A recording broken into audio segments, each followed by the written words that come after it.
What's up, you guys? Here again with another chapter of Dear Starboy. Let's hope this one's way better.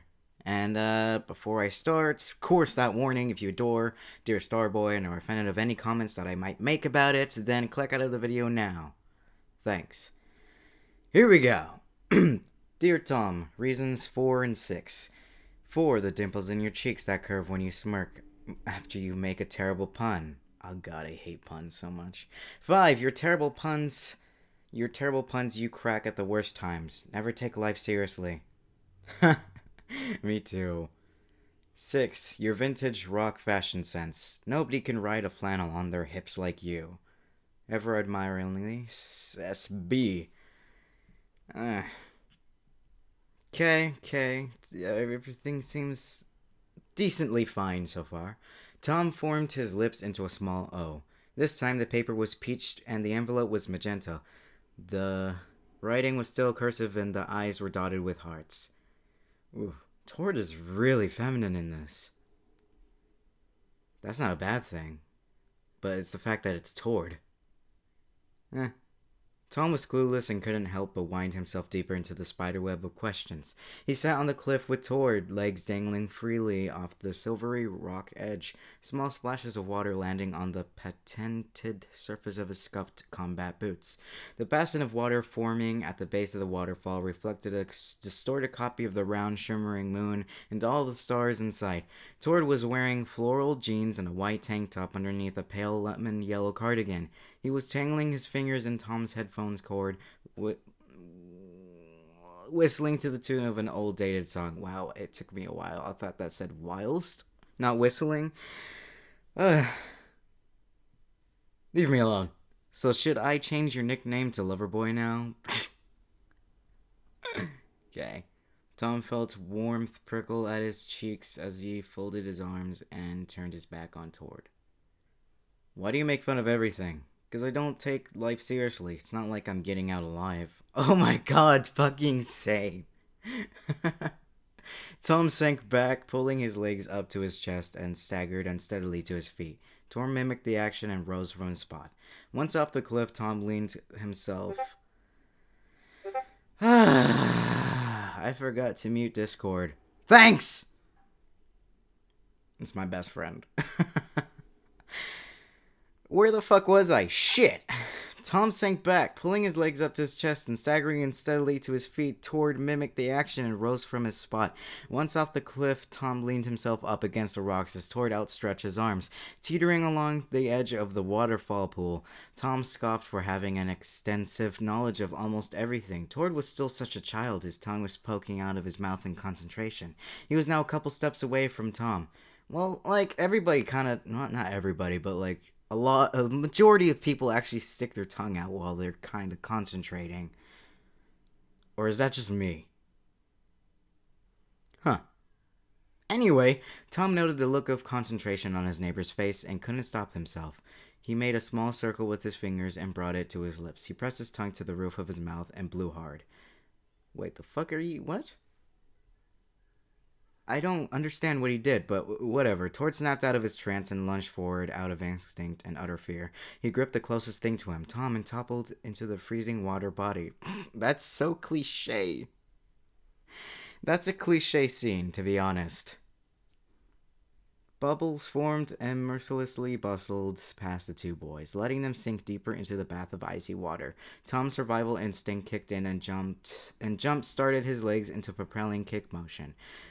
He reached the surface with fire tickling his throat, a stone weight crushing his heavy lungs.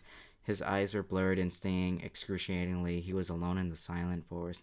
No. Like, how long were they in there, though? How long? Like, it takes more than a few seconds than to feel a burn, like a really burning sensation in your lungs when you're drowning, okay? It doesn't kick in that quickly.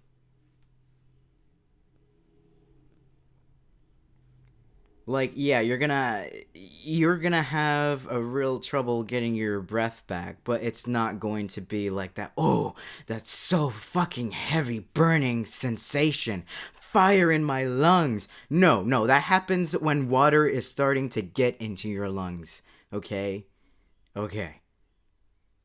Right. Alone. Tord. Tom took a harsh breath before pushing his head back under the surface. His hands desperately searched before brushing the grasp of knitted fabric. He clutched it tightly and hoisted the weak body into his arms. Tord was hauled onto the dry land. His vision would come and go in waves unexpectedly. Tom was hovering over him, gently slapping his cheek. Tord reached his hand up and swatted away the other teen's hand. He spluttered and coughed before rolling onto his side to spill the water flooding his mouth. Can't you swim? Nope, never learned.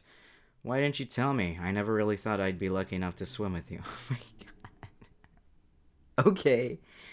Fucking cheesy as shit. Tord gave a wink as Tom registered the situation. Tom glanced at himself. His black shirt was soaked through. Hugging his chest and clinging to his shoulders, his jeans were soggy and admittedly uncomfortable, whilst his combat boots became heavy around his ankles. Ooh, I love combat boots so fucking much. Ugh, I'm edgy. Tord's golden brown hair was slicked down with the weight of the rushing water, small droplets falling from the loose strands. His white tank top became almost transparent, outlining the shape of his stomach. Tom heaved a wheezy breath. Okay. That was spelt correctly. Okay. His mismatched shallow pants were synced with Tord's. The panting soon faded into a fit of quiet laughter. Tord coughed, tears brimming his heterochromatic eyes. I nearly drowned. You can't swim, you nerd. You saved me. I guess I'm eternally in debt to you. How did it feel nearly dying? I may have been on the verge of death, but it was the most alive I've ever felt. First of all, Tom already asked the question. You can't swim. The two teens continued their shaky giggling. You could be a lifeguard, Tom. A lifeguard? Yes, guard my life for me, Tom. Oh my god, stop it! This is cringy! Okay, I'll guard your life. Thanks, we've had quite the adventure tonight. We should make a bucket list. That's one of the smartest things to ever leave your lips, kitty boy. No, let's do it.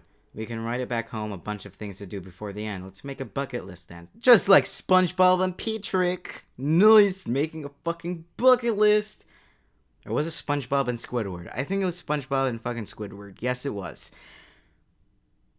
I just wanted to say Patrick like Patrick. Okay. Moving on.